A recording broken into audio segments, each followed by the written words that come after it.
Fala moçada, sejam bem-vindas e bem-vindos à videoaula de número 5 da disciplina de Cultura Brasileira. A gente vai tratar neste vídeo a respeito do texto de número 5, ou o terceiro texto e último da unidade 2 do nosso conteúdo programático, que é referente aos costumes. O texto vai trazer ainda a discussão sobre as questões raciais e sociais no Brasil, sobre as discriminações e os preconceitos que existem nessas relações entre as pessoas, agora no momento mais avançado do país, pós-abolição da escravatura, e vai ter como pano de fundo, quem já leu o texto número 5 pôde perceber, vai ter como pano de fundo o futebol. Então aqui, evidente que a gente não vai estudar o futebol por ele ser um traço da cultura brasileira, mesmo porque a gente vai se preocupar na unidade número 3, que começará na sequência com aquelas práticas culturais que de fato surgiram no Brasil. Não é o caso do futebol, embora o Brasil seja um país identificado, especialmente pelas pessoas de outros locais do mundo, como tendo o futebol caracterizando a sua identidade nacional. Mas o futebol, não só este como nós conhecemos hoje, quer dizer, se a gente for para práticas semelhantes ao futebol, mas que não eram definidas assim, muito menos, quer dizer, muito mais distantes do momento atual e, evidentemente, mais distante também do ponto de vista geográfico do Brasil. Mas se a gente pegar o futebol como prática muito semelhante a esta que se tem hoje, também não nasceu no Brasil. Quer dizer, chega ao Brasil 100 anos depois da sua invenção na Inglaterra, ali em meados do século XVIII, década de 60 do século XVIII, enquanto que ao Brasil o futebol só vai chegar no finalzinho do século XIX, 1895. Nós temos então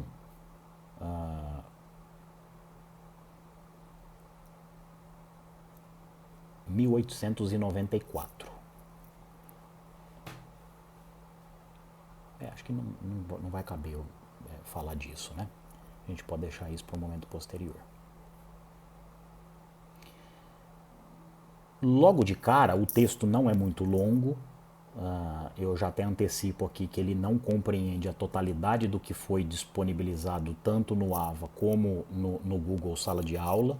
É um fragmento menor do que aquele que foi exposto para vocês. O texto em questão, que é o texto de número 5, ele foi extraído de um livro chamado A Dança dos Deuses. Tá aqui, ó. Vai estar invertido, né? Porque como eu estou com a câmera frontal, Futebol, Sociedade e Cultura, do Hilário Franco Júnior.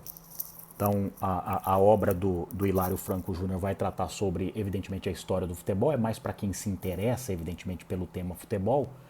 Mas este fragmento em específico vai tratar das relações sociais e raciais no âmbito esportivo, mais especificamente da modalidade de futebol.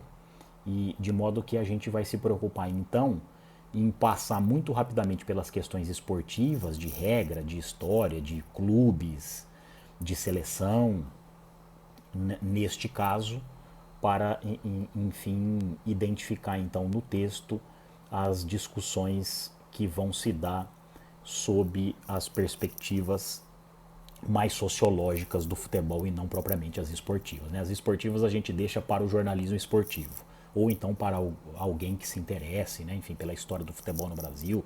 O livro é muito bom, né? Porque ele vai trazer desde os antecedentes da Inglaterra até os dias atuais, sem deixar de trazer as questões econômicas, políticas e sociais, e é essas que nos interessam, que nos interessarão aqui, num período muito específico da história brasileira, que é no imediato pós-abolição da escravatura, para a gente tentar entender e corroborar aquilo que foi tratado no texto 4. Ou seja, o preconceito no Brasil não desaparece com a abolição da escravatura, porque é algo tão enraizado e durante tanto tempo que vai persistir mesmo depois de concedida aos negros a sua liberdade. Tá? Então, como a título introdutório, é importante a gente fazer essas ponderações de antemão. Entrando especificamente no texto, o que a gente vai encontrar então? Nós estamos saindo daquele Brasil, evidente que os textos 4 e 3 já tratam de um contexto mais moderno, mas assim, do ponto de vista histórico, o texto 5 vai situar a gente de um Brasil que está deixando de ser agrário e começa a ser urbano. A gente está falando aqui da transição do século XIX para o século XX. Quer dizer, esse processo, esse movimento, ele vai se consolidar a partir da década de 30, mas evidentemente que isso não surge da noite para o dia. E ele se intensificará em 1930, com a chegada de Getúlio Vargas à presidência da República, mas naturalmente é um processo que foi iniciado com muita morosidade, evidentemente por interesses, porque a elite brasileira era uma elite agrária, no final do século XIX. É importante, então, para a gente entender como é que se davam as questões e as relações sociais e raciais no âmbito do futebol, identificar que esta é uma prática esportiva exclusivamente urbana e vinculada ao cenário de industrialização. O que eu estou querendo dizer, então, e isso vai ser importante para a gente entender as relações raciais já no momento posterior à escravatura, porque se nós estamos falando do racismo até a escravidão, a gente está falando então de negros que ainda não são livres e que obviamente sofrem como sofreram o racismo no território brasileiro, mas a gente está falando então de relações sociais que se dão no campo. Aqui não, aqui a gente sai para trazer pela primeira vez de forma muito específica as relações entre as pessoas no âmbito das cidades. E então a gente contextualiza o futebol nesses dois cenários, urbanização e industrialização. O futebol, e isso vai fazer com que a gente entenda como que essas relações vão se perpetuando e elas vão se manifestando, inclusive nesta modalidade esportiva que é a mais popular, não só do país como do mundo todo, a mais praticada, a mais assistida, aquela que mais mobiliza pessoas em torno de si. A prática do futebol vai começar no Brasil em redutos, em territórios fechados para o grande público.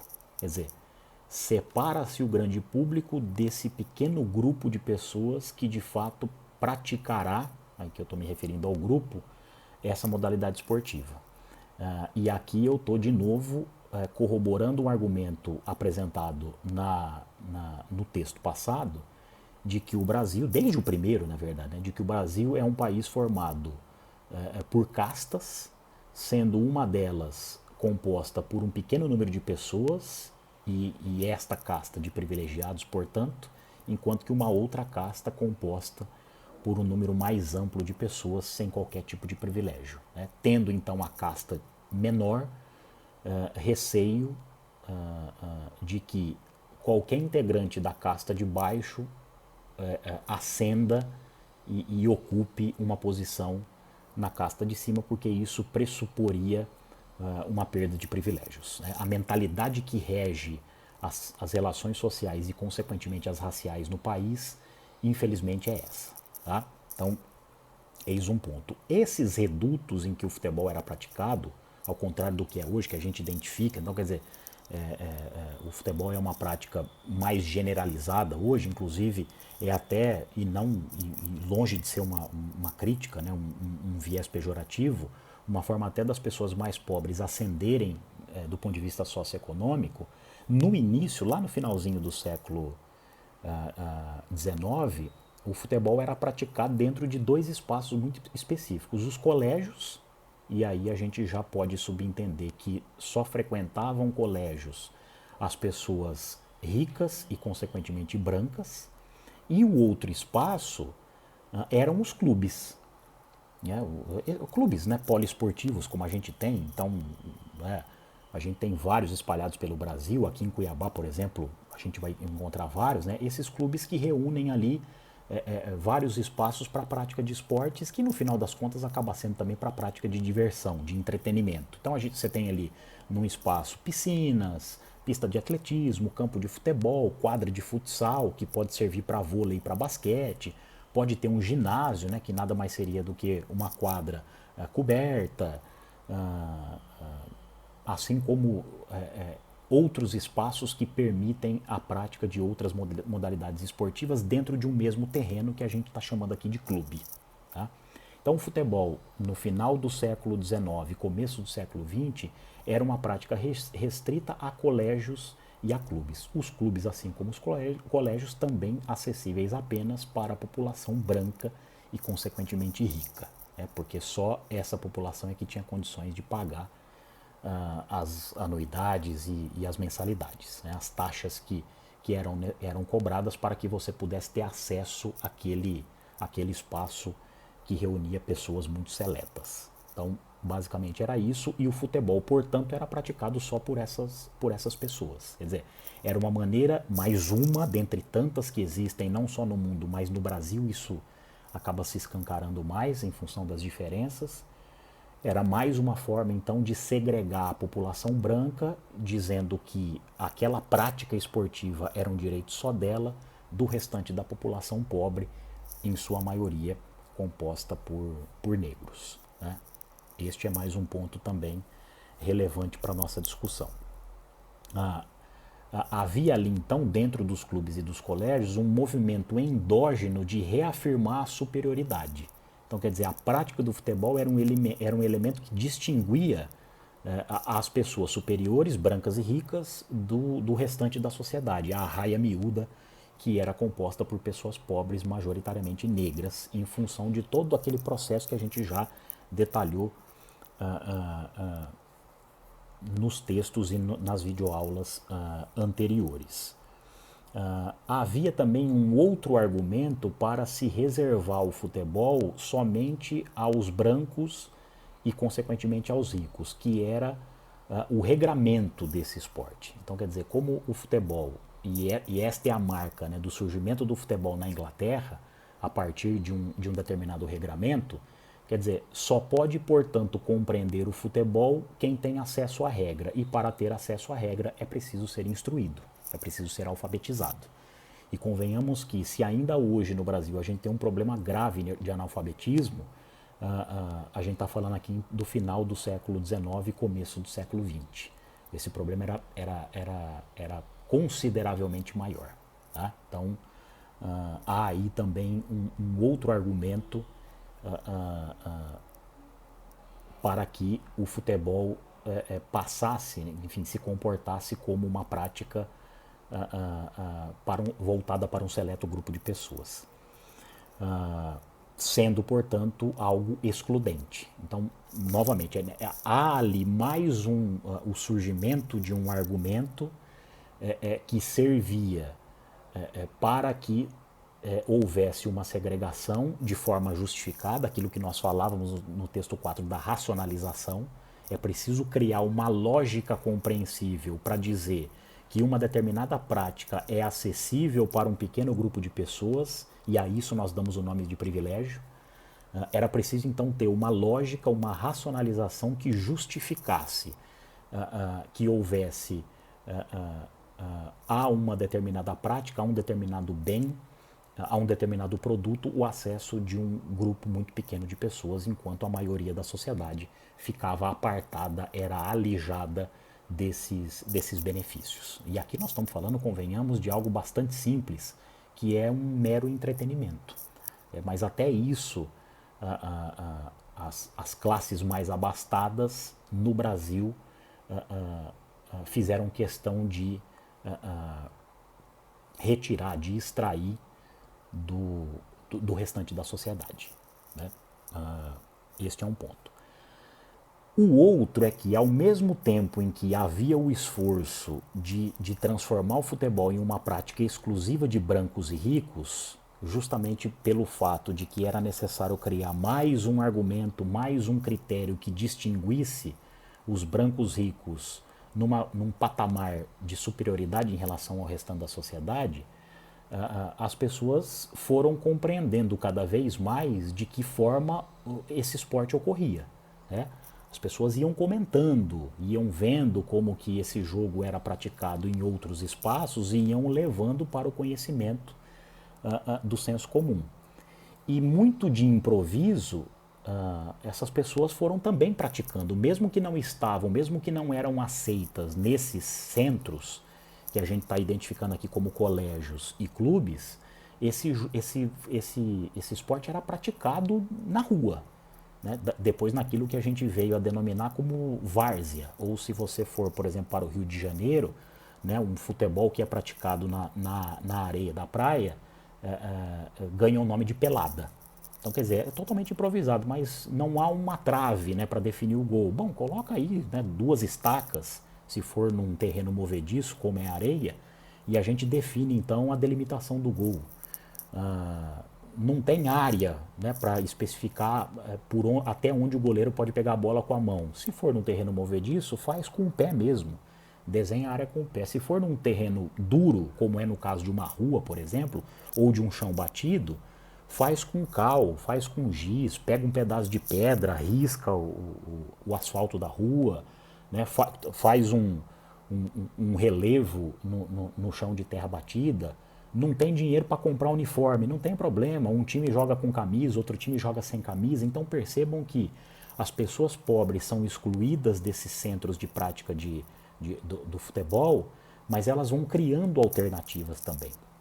Assim como eu mencionei na aula passada, que os negros ex-escravos ou filhos de ex-escravos né, que há pouco tempo ainda estavam sob a égide da escravidão, ocuparam nas cidades os cortiços, ou seja, aqueles casarões antigos abandonados, numa tentativa de encontrar um lugar minimamente razoável para morar, já que o Estado brasileiro não deu conta de executar essa transição.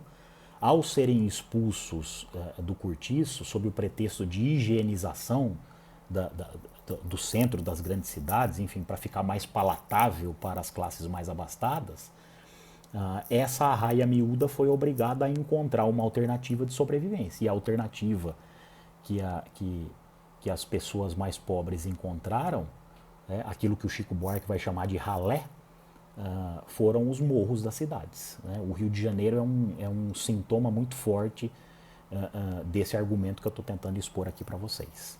Tá? Então, no âmbito do futebol aconteceu a mesma coisa. Bom, se não nos permitem entrar nos colégios, porque não são lugares para nós, a educação, infelizmente, até hoje, menos, mas ainda assim, perpetua os preconceitos, as segregações, as discriminações. Se não nos permitem frequentar os clubes, então a gente vai praticar essa coisa aí que estão chamando de futebol aqui na rua mesmo, né? E aí então há uma distinção entre a prática profissional, que se dá nos colégios e nos clubes, daquela então que é procedida na rua sem muita atenção à regra, porque nós estamos falando de uma massa que é analfabeta, não sabe ler, mas que foi encontrando ali maneiras de praticar um esporte pelo qual se afeiçoou, pelo qual criou afeição, né? Então, quer dizer, o futebol é uma prática que caminha em paralelo. Então, a gente tem um grupo de pessoas brancas e ricas que praticam esse esporte em centros específicos e, paralelamente a isso, a gente tem uma massa muito grande de pessoas pobres, em sua maioria negra, que também vão praticar esse esporte da forma que é possível, né? Naquilo naquilo que o improviso acaba sendo a maior virtude. É importante que a gente diga que o futebol é um esporte característico pelo improviso. Então, quer dizer, o que é um drible se não a tentativa de encontrar uma alternativa imediata a um problema que está posto? Então, quer dizer, existe ali uma linha de defesa ou um zagueiro especificamente que impede o atacante ou o meio-campista de entrar na sua área para tentar fazer um gol. E o drible é justamente isso, quer dizer, é um subterfúgio que confunde, que engana, que ludibria o adversário no sentido de encontrar uma melhor alternativa para se chegar ao gol, que é o objetivo desse esporte. Né? E evidentemente que o povão já estava calejado de improviso, de criar uma artimanha, tudo no melhor sentido da palavra. Né? Quando eu falo que a população negra foi obrigada a encontrar uma alternativa de moradia quando foi expulsa dos cortiços, nós estamos falando aqui de uma malandragem, do jeitinho. E aqui não é pejorativo. Né? É que essa ideia acabou sendo vinculada a um tom depreciativo, justamente no sentido de criminalizar todo mundo que tenta encontrar uma alternativa à margem do sistema, mas buscando uma sobrevivência. E no caso da população negra é isso.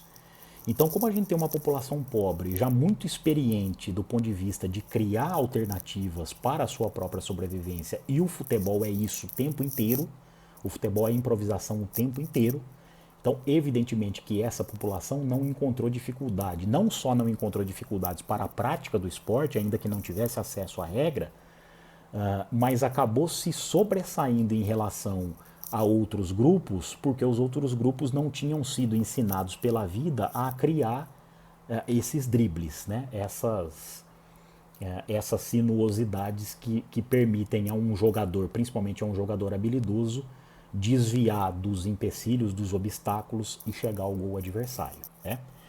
Segundo ponto, no futebol de várzea, no futebol amador, na pelada, como o número de pessoas de participantes é muito maior, porque a população pobre é muito maior do que a população rica no Brasil, numa diferença muito grande, talvez uma das maiores do mundo, naturalmente a gente passava a encontrar melhores jogadores entre as pessoas mais pobres, porque eram em maior número, do que nos agrupamentos mais ricos, que havia ali uma limitação muito grande quanto ao número de pessoas que praticava esse esporte.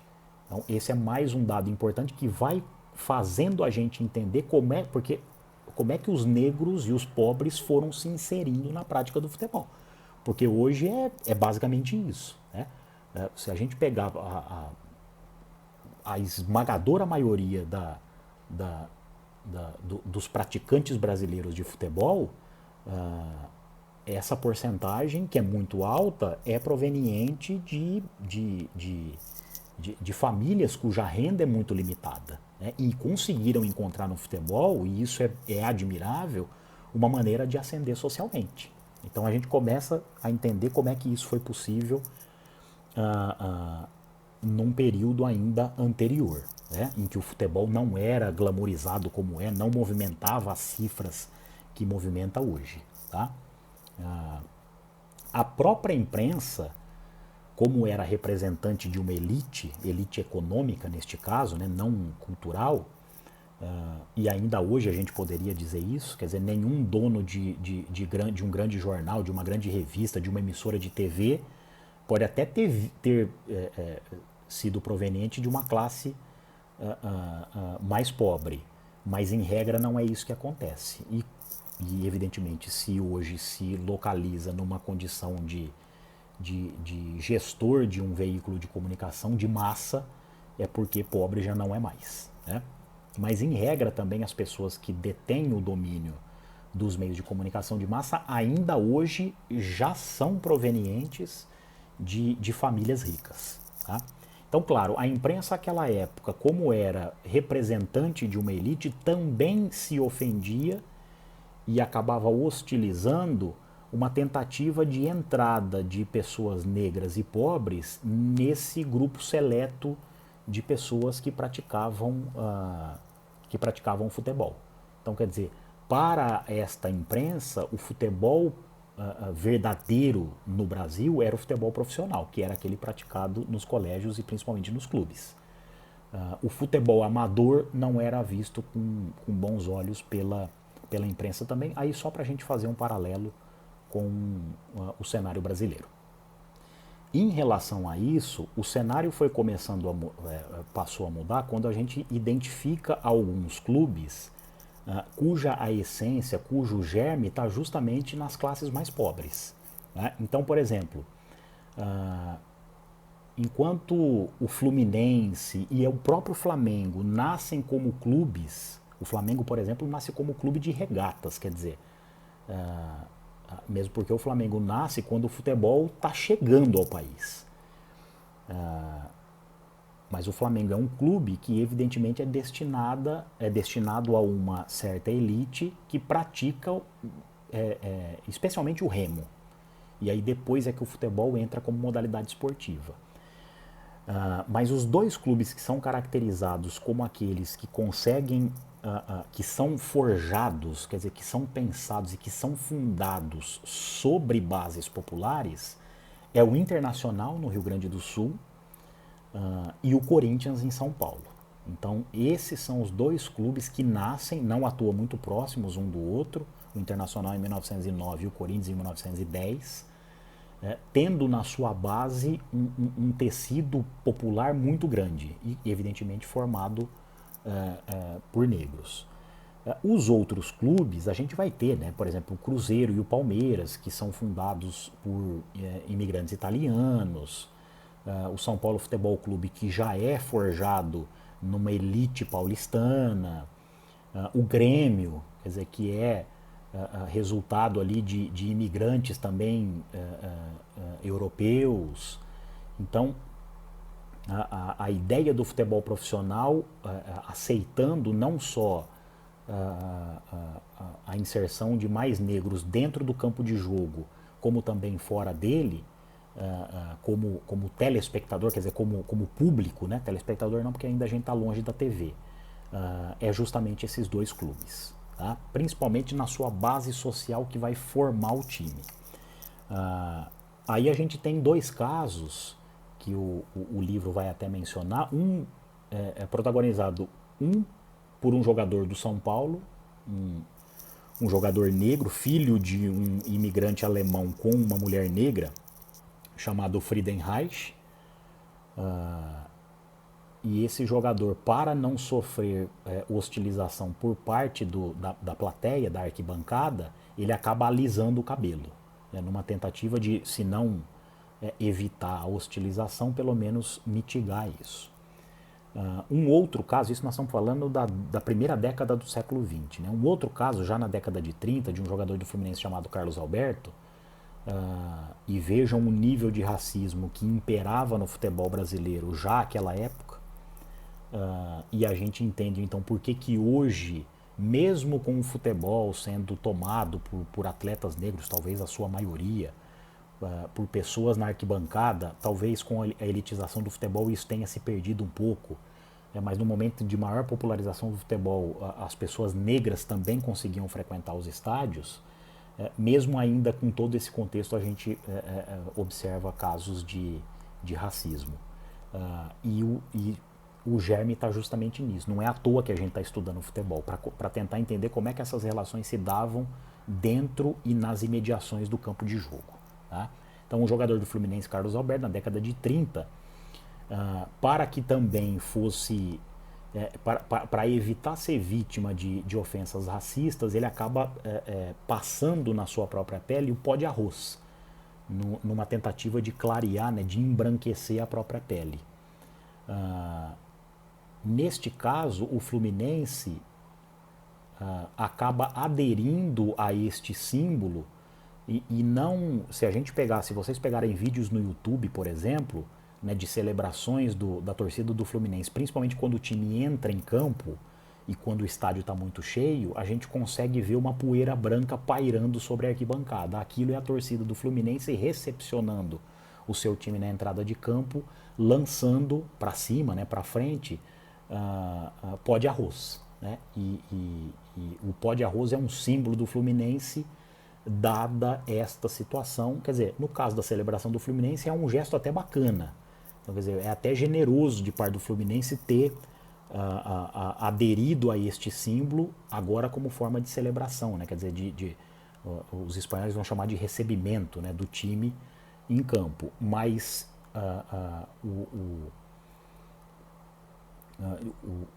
o fato que gerou isso é um fato muito triste, que é uma tentativa de se blindar do racismo. De novo nós estamos falando de malandragem, né? De novo nós estamos falando de jeitinho, de novo a gente está falando do improviso, de novo a gente está falando de algo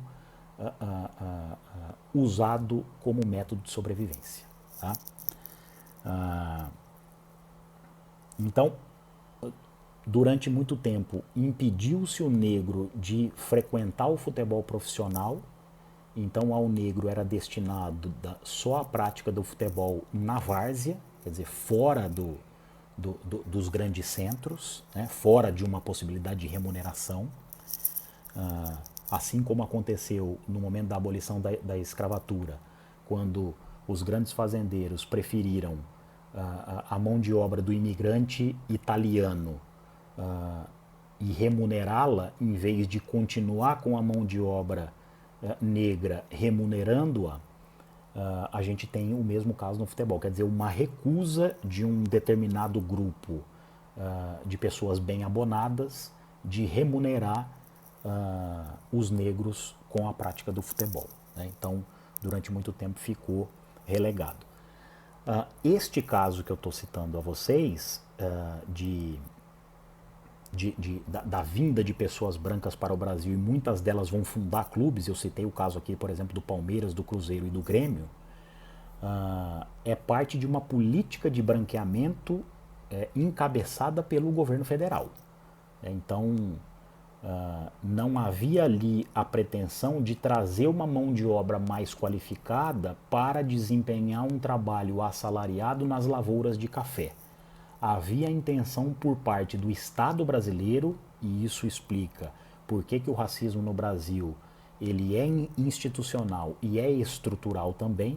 Havia por parte do Estado brasileiro uma política pública de branqueamento da sua população, e faria isso trazendo pessoas brancas da Europa para o território brasileiro. E isso explica então a imigração que, convenhamos, deu origem a boa parte de nós que estamos aqui hoje. Né? Quantos de nós não são descendentes de italianos, de espanhóis, de portugueses e por aí afora. Tá? Então, de novo, nós estamos falando então de um marco inicial que é bastante negativo para a nossa história. Tá?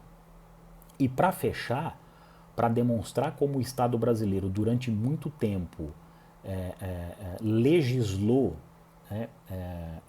governou, militou em prol de causas eminentemente racistas, é que num dado momento da história o presidente Epitácio Pessoa chegou a proibir que um atleta, ou que vários atletas negros, inclusive atletas já de proeminência muito grande no âmbito dos clubes, né, no âmbito do futebol fora da seleção brasileira, o presidente Epitácio Pessoa chegou a proibir que atletas negros pudessem compor o plantel da seleção brasileira de futebol. Tá? Então, com isso, a gente fecha a unidade 2 da disciplina de cultura brasileira, os 3 textos que tratam muito sobre o racismo. Nós tentamos, na medida do possível, contextualizar as outras discriminações que existem no Brasil e que também, de alguma forma, se manifestam de forma estrutural e de forma institucional, mas, naturalmente, o racismo ocupa lugar de destaque por um motivo muito, muito triste, né, como a gente já observou durante essas últimas 3 aulas, e por isso acabou ocupando a maior parte da nossa atenção nessa unidade 2. Na próxima unidade, com os 2 últimos textos da disciplina de cultura brasileira, a gente vai tratar dos aspectos, agora sim, daqueles que a gente pode de fato se orgulhar, que são os aspectos artísticos que compõem a cultura brasileira nos seus vários níveis, nos seus diversos espaços e manifestações. Né? Esses 2 textos, então, vão nos conduzir para a apresentação dos seminários, que também tentarão dar conta dos diversos ritmos musicais, das diversas práticas literárias, teatrais, pintura, escultura, cinema, que a gente consegue identificar no Brasil e que são produções nossas. Né? E é por isso, então, que a gente vai reservar a última unidade da disciplina para tratar disso. É isso.